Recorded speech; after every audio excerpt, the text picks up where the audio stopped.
Le Gers, 170 000 habitants pour 7,5 millions de volailles. Et surtout, un slogan, un credo entendu sur toutes les radios. Demain, 1er avril, le mauvais temps arrive par l'ouest. Ça n'est pas un poisson, et c'est le poulet du Gers qui l'annonce avec René Chabou. C'était le journal de Patrice Bertha. La météo avec les poulets fermiers du Gers. Une image de marque forte, mais en amont, c'est toute une filière professionnelle qui s'est organisée avec deux objectifs. Être au plus près des attentes du consommateur et mieux vendre la production. Résultat, une charte de qualité, des produits sûrs et une traçabilité sans faille.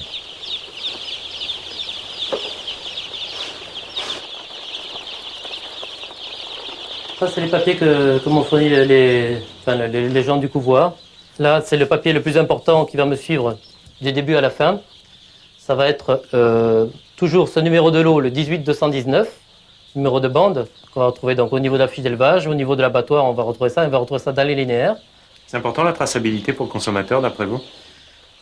C'est important pour le consommateur, c'est important pour l'éleveur aussi et pour toute la filière de bien cibler le problème, là où il y a le problème. S'il y a un problème sanitaire, il faut savoir d'où il vient.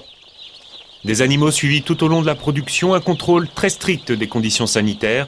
En fait, tout un dispositif mis en place par Avigers. Dans cette chaîne, Vincent Blany, 28 ans, n'est qu'un maillon, l'un des 500 producteurs de la filière. Sans la filière, c'est pas la peine. On ne peut pas tout gérer. Chaque métier, le métier de l'aliment, c'est un métier bien à part. L'aliment, comme il est fait là, je ne pourrais pas le faire, c'est pas possible. Il y a trop de contraintes au niveau technique et au niveau administratif. Le côté gestion du label non plus, ça je ne peux pas le gérer tout seul. Bref, à chacun son métier. Chez Avigers, il y a ceux qui font naître les poussins, ceux qui les font grossir, et forcément les fabricants d'aliments. En fait, 2 sociétés seulement pour fournir 90% de l'alimentation des volailles du label. 2 fournisseurs seulement, c'est un meilleur contrôle de la nourriture et des coûts de production moindres. Il faut que le producteur gagne sa vie, il faut que l'usine d'aliments gagne aussi sa vie, mais tout ça surtout dans un système où il faut que l'aliment coûte le moins cher possible, sans pour cela en faire supporter les coûts aux producteurs ou à Pierre ou à Paul ou à Jacques. Donc chacun à son niveau, il y a des choses à respecter. En plus derrière, après, il y a la grande distribution où il y a la sortie du produit. Donc tout le monde va de son côté, tire de son côté. Donc tout le monde s'y retrouve. Donc en faisant de ce système-là, je pense qu'un producteur n'a aucun risque. Et puis il a un avenir assuré. Un avenir assuré des professionnels heureux, comme Jacques Liot. Il y a 15 ans, l'établissement qu'il dirige frôlait le dépôt de bilan. Aujourd'hui, il est l'un des 3 abattoirs de la filière.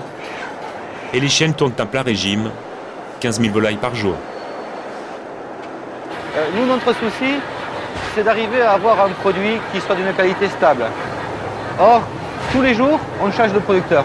Donc pour ça, la solution, c'est d'avoir un système de filière comme on a mis en place, c'est-à-dire où chaque producteur suit un cahier des charges bien précis et nous fournit un produit qui soit le plus stable possible tout au long de la semaine.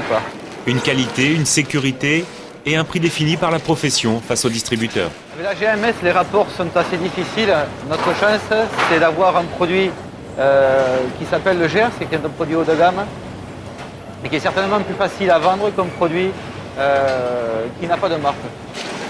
En 1975, le label n'existait pas et les éleveurs étaient en crise. Aujourd'hui, ils détiennent 7% de la production française de poulet, 15% du marché de la dinde et 30% des poulardes. Des chiffres sans cesse en augmentation, une réussite sans commentaire.